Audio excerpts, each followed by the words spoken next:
Halo, Assalamualaikum warahmatullahi wabarakatuh. Bagaimana liburan kemarin? Wah, alhamdulillah liburannya lumayan panjang ya. Tapi jangan lupa di bulan depan alias di bulan Desember nanti liburannya lebih panjang lagi yaitu insya Allah 2 minggu. Nah, sebelum kita meng, menjalani liburan panjang itu, tapi kita harus ada beberapa langkah yang harus kita kerjakan, yaitu eh, mendalami materi-materi yang belum sampai dengan PAS. Jadi sebentar lagi jangan lupa di akhir November ini akan ada PAS, yaitu penilaian akhir semester.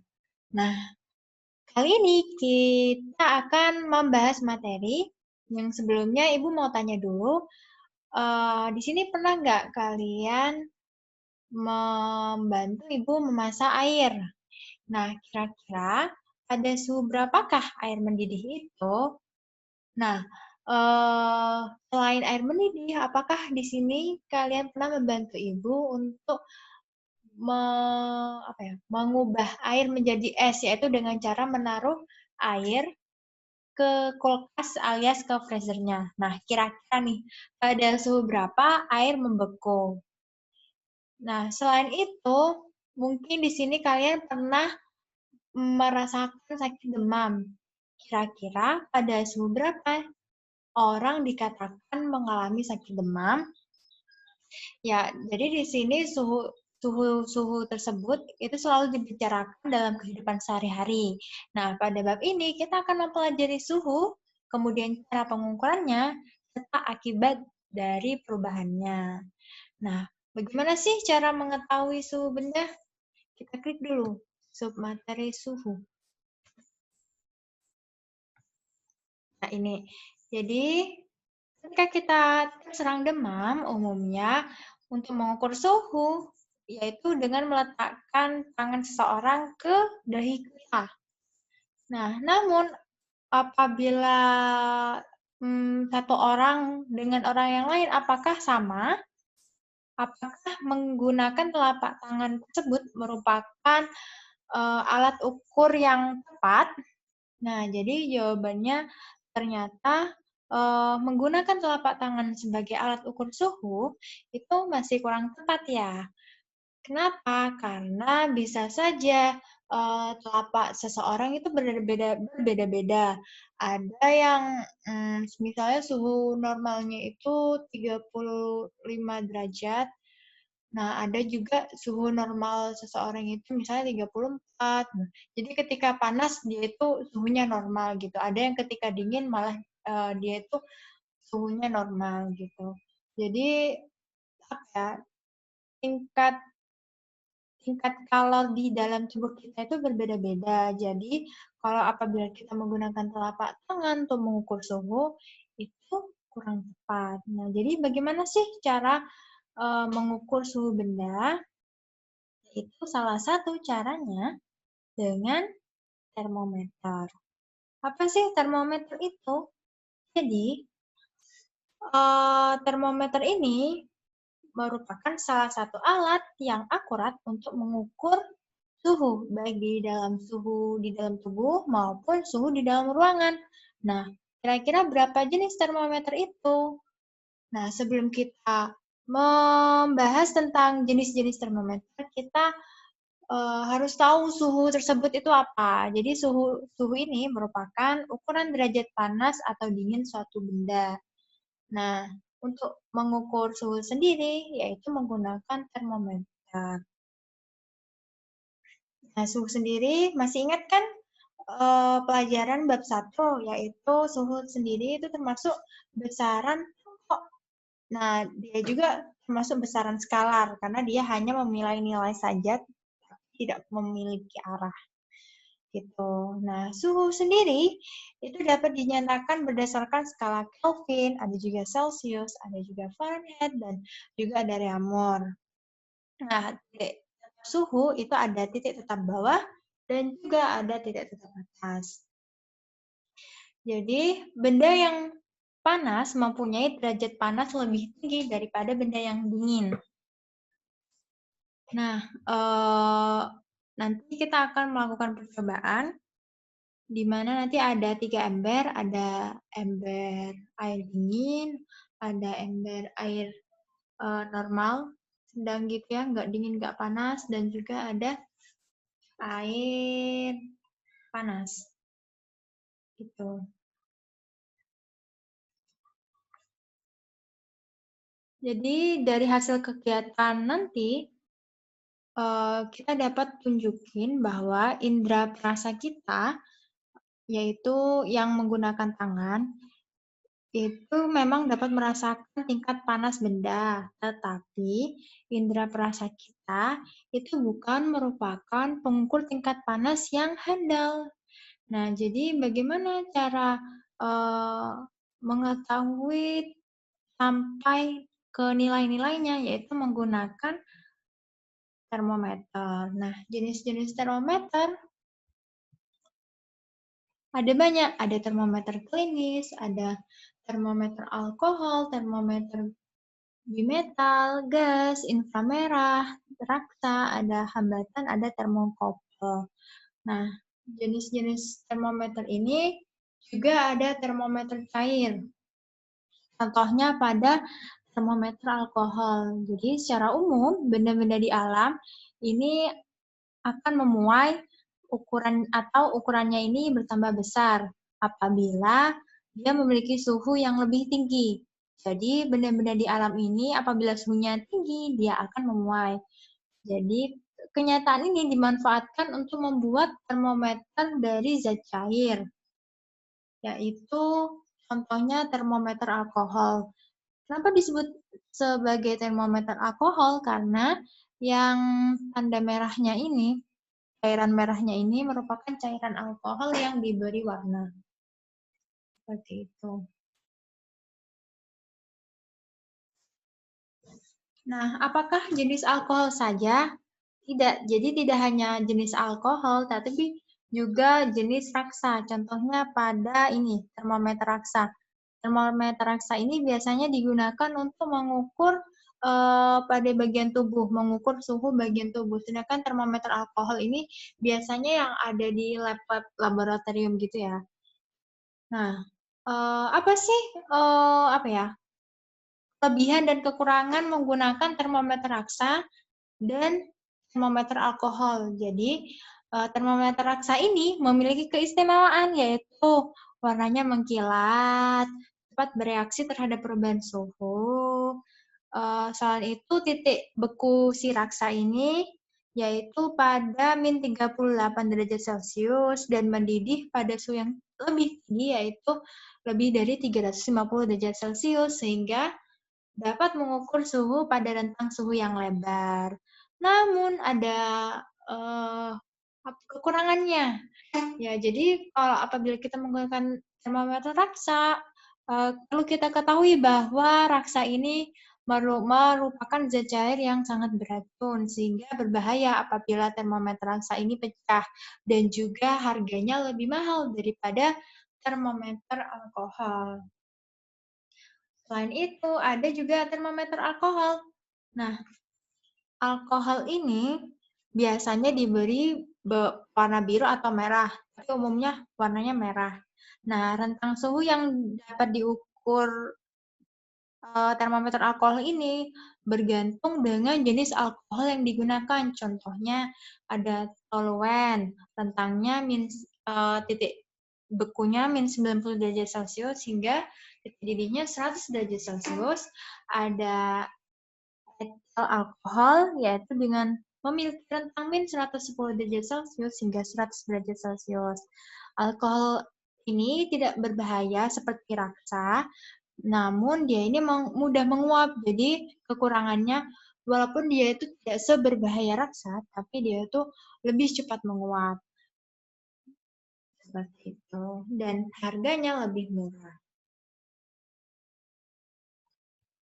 Nah, biasanya nih kalau misalnya kita membawa bekal. Nah, biasanya kan menggunakan banyak jenis plastik. Ada yang plastik biasa, ada yang plastiknya agak tebal, jadi kayak bergantung jenis plastiknya. Nah, perlu kita ketahui, ada beberapa plastik tertentu yang aman digunakan untuk wadah makanan panas, di mana plastik ini memiliki 7 jenis yang ditandai dengan adanya kode plastik tersebut. Nah, plastik yang paling aman untuk digunakan sebagai wadah makanan adalah plastik dengan kode nomor 5 atau kode PP, di mana plastik ini akan tahan terhadap suhu tinggi. Jadi kalau misalnya kita mau menggunakan wadah plastik yang aman untuk suhu yang tinggi, kita lihat dulu kodenya. Biasanya itu di bagian dasar ya, di paling bawah. Itu ada kode. Nah, untuk yang bisa tahan di suhu yang tinggi, itu kodenya nomor 5 atau kode PP gitu. Biasanya menggunakan ini ya, plastik yang agak mahal. Contohnya Tupperware atau Morfile gitu. Marulife, lupa. Seperti itu. Nah, soal untuk materi ini, yang pertama, zat cair apakah soal pertama, zat cair apakah yang digunakan dalam termometer zat cair? Yang kedua, apa kelebihan dan kekurangan zat cair tersebut? Jadi, silahkan cari jawabannya dari dua soal tersebut. Ya, ini perbedaan zat pengisi tanaman raksa dan alkohol. Yang tadi yang sudah Ibu beberapa jelaskan, di mana di raksa ini cepat mengambil kalor dari benda, terus yang alkohol lebih lambat, memiliki jangka penggunaan yang lebih besar, yang ini pengolah suhu lebih besar juga, tidak tergantung jenisnya ya, tidak membasahi dinding tabung, dia ini membasahi dinding tabung, pemainnya teratur, warnanya mengkilap sehingga mudah dilihat. Namun kekurangannya harganya mahal, termasuk zat beracun, tidak dapat mengukur suhu yang sangat rendah, titik didih alkohol, ya kalau kekurangan alkohol titik didihnya yaitu 100 derajat Celcius, membasahi dinding tabung, tidak berwarna, sehingga perlu diberi warna. Nah, ini contoh pengukuran suhu menggunakan skala Kelvin, Celsius, Fahrenheit, dan juga Reaumur. Oh ya, sebelum itu Ibu menjelaskan kurang sedikit tentang termometer laboratorium, yaitu termometer alkohol, di mana dia ini memiliki bentuk yang panjang, skalanya dari min 10 derajat Celcius sampai 110 derajat Celcius. Dia ini ada yang menggunakan alkohol, namun juga ada yang menggunakan raksa. Tapi ya untuk yang merah ini dia itu menggunakan alkohol. Nah, terus juga ada termometer suhu badan seperti ini, di mana dia ini mengukur suhu badan manusia tujuannya. Skala yang ditulis antara 35 derajat Celcius dan 42 derajat Celcius. Nah, pipa di bagian bawah ini, ya dekat labu ini dibuat sempit sehingga pengukuran lebih teliti. Akibat raksa tidak segera turun ke labu atau reservoir. Perlu kita ketahui juga bahwa perubahan suhu itu juga terjadi pada proses fermentasi, misalnya pada proses pembuatan tape. Nah, pada proses ini, bakteri mengubah glukosa menjadi alkohol dan juga karbon dioksida. Proses fermentasi ini dapat menyebabkan terjadinya perubahan suhu. Nah, suhu terbaik untuk melakukan proses fermentasi ini adalah 35 derajat Celcius sampai 40 derajat Celcius. Selanjutnya ada termometer bimetal.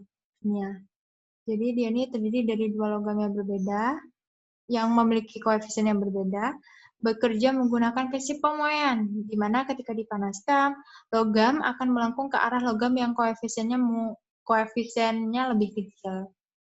Jadi,